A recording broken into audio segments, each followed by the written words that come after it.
Yakin? Cara belajarmu selama ini udah yang paling benar? Ngaku deh. Kamu pasti pernah atau mungkin masih begadang semalaman demi ujian besok. Nyatet ulang materi seabrek-abrek, bikin stabilo warna-warni sampai bukumu kayak kue lapis.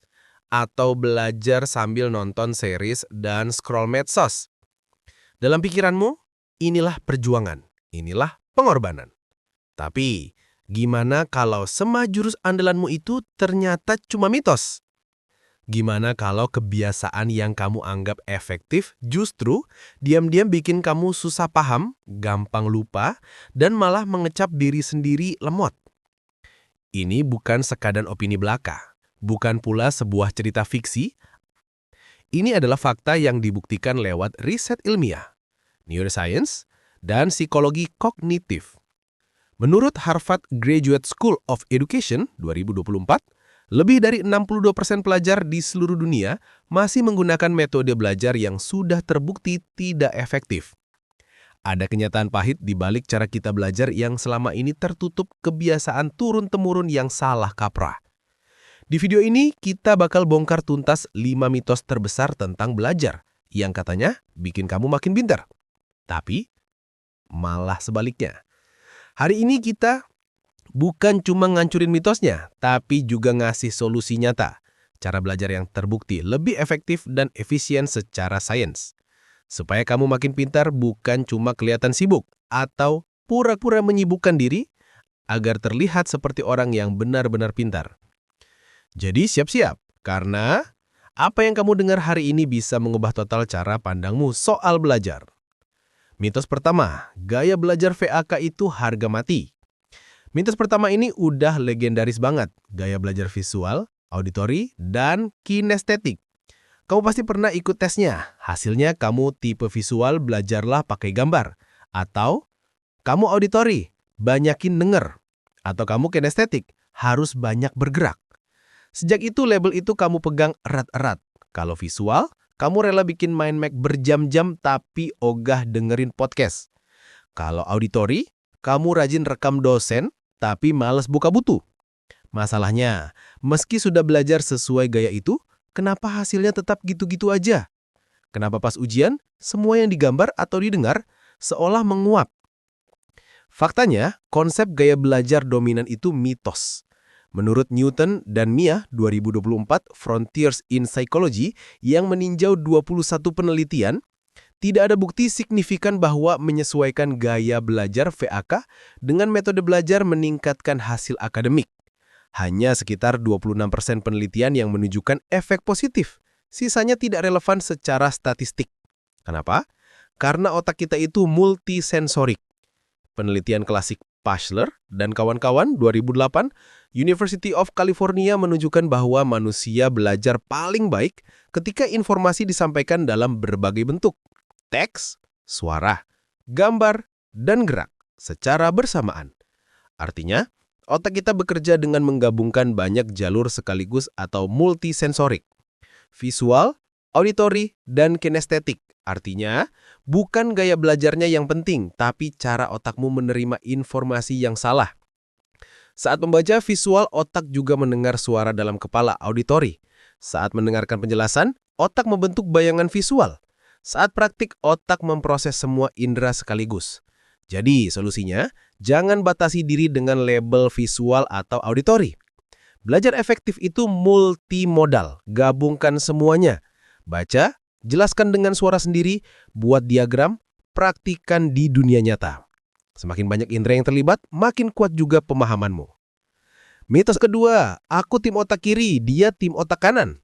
Pernah dengar kalimat ini? Dia jago matematika karena otak kirinya dominan. Atau aku nggak bisa seni, soalnya aku otak kiri. Pembagian ini terdengar masuk akal. Otak kiri untuk logika, otak kanan untuk kreativitas. Tapi kenyataannya, itu mitos besar. Memang ada lateralisasi otak, artinya beberapa fungsi lebih dominan di satu sisi, tapi bukan berarti kita cuma pakai satu belahan otak. Kedua sisi otak saling terhubung lewat corpus callosum, jembatan super canggih yang bikin otak kiri dan kanan terus bekerja sama. Penelitian besar dari University of Utah tahun 2013 memindai lebih dari 1.000 otak manusia menggunakan MRI. Hasilnya, Tidak ada bukti bahwa seseorang hanya menggunakan satu sisi otak untuk berpikir atau belajar. Kedua sisi otak selalu bekerja sama melalui korpus kalosum, jembatan saraf yang menghubungkan keduanya. Contohnya, seorang musisi membaca not logika kiri sambil memainkan musik penuh emosi otak kanan. Seorang ilmuwan membuat eksperimen logika kiri sambil mengandalkan kreativitas otak kanan. Jadi solusinya, buang rebel otak kiri kanan. Kamu punya keduanya. Kalau kamu lemah di satu bidang, itu bukan soal otak, tapi soal cara belajar. Fokus pada growth mindset. Gunakan growth mindset seperti yang diajarkan Dr. Carol Dweck di Stanford 2006. Percayalah bahwa kemampuan bisa berkembang berkat usaha, tantangan, dan kegagalan. Mitos ketiga, hafal mati itu jaminan pintar. Sejak kecil kita terbiasa belajar dengan menghafal nama pahlawan, tanggal sejarah, rumus matematika, tapi begitu soalnya diubah sedikit, otakmu langsung kosong, otakmu langsung blank. Kamu hafal definisi, rumus matematika tapi nggak ngerti artinya. Menghafal tanpa memahami hanyalah ilusi belajar. Menghafal itu level belajar paling dangkal. Info yang hanya dihafal tanpa dipahami akan cepat hilang. Studi Danlowski dan kawan-kawan 2013 dan diperkuat meta-analisis yang 2021, Frontiers in Education menyebutkan bahwa teknik menghafal pasif seperti rereading dan highlighting adalah strategi belajar paling tidak efektif. Solusinya ubah jadi pemahaman aktif. Setelah baca, tutup buku, lalu jelaskan lagi dengan kata-katamu sendiri. Ulang materi di interval tertentu, besok, 3 hari lagi, seminggu lagi. Cara ini terbukti bikin memori lebih awet dan dalam. Sampai sini, ada nggak mitos yang bikin kamu merasa, wah gue banget? 1, 2, atau semuanya? Kalau iya, jangan berhenti nonton karena 2 mitos berikutnya lebih mengejutkan lagi. Kalau kamu suka konten ini, klik tombol subscribe dan nyalakan loncengnya biar nggak ketinggalan. Siap? Kita lanjut. Mitos keempat, kecerdasan itu bawaan nggak bisa diubah. Banyak yang percaya kecerdasan itu bawaan lahir. Kalau nilaimu rendah, berarti kamu memang bodoh. Padahal sains bilang otak itu plastis, konsepnya disebut neuroplastisitas. Otak bisa terus berubah dan membentuk koneksi baru setiap kali kita belajar. Artinya kecerdasan bukan takdir tapi proses. Menurut riset University of Utah 2017, ilmuwan berhasil mengaktifkan kembali plastisitas pada otak tikus dewasa, menunjukkan bahwa bahkan otak dewasa pun bisa membentuk koneksi baru. Psikolog Carol Dweck 2006 Stanford lewat bukunya Mindset, The New Psychology of Success, membuktikan bahwa orang dengan growth mindset lebih tangguh, tekun, dan berprestasi lebih tinggi dibandingkan mereka yang percaya kemampuan itu tetap. Jadi setiap kali kamu bilang, aku belum bisa, kata belum itu menandakan potensimu masih terbuka dan masih terus berkembang. Mitos kelima, makin lama belajar, makin pintar. Banyak yang percaya makin lama duduk depan buku makin pintar, padahal otak punya batas fokus. Setelah sekitar 90 menit, performa menurun drastis, belajar maraton bikin burnout. Riset oleh Kelly 2013 Frontiers in Human Neuroscience membuktikan bahwa belajar dalam interval singkat dengan jeda atau spaced learning memicu mekanisme long-term potentiation, proses biologi pembentukan memori jangka panjang di otak. Studi lanjutan oleh Davy 2014 di Inggris menunjukkan bahwa metode ini meningkatkan retensi pelajaran biologi hingga 25% lebih tinggi dibandingkan metode belajar non-stop.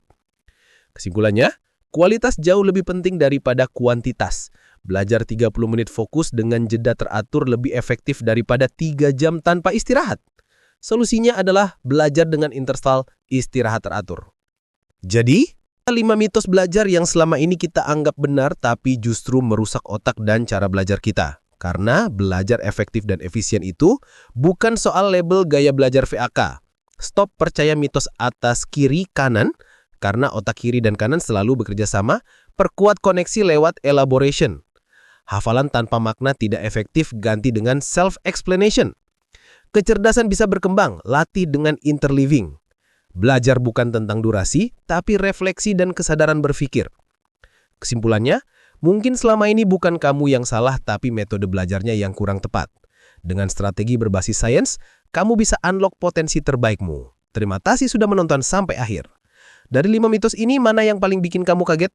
Dan strategi apa yang pengen kamu coba duluan? Tulis di komentar ya.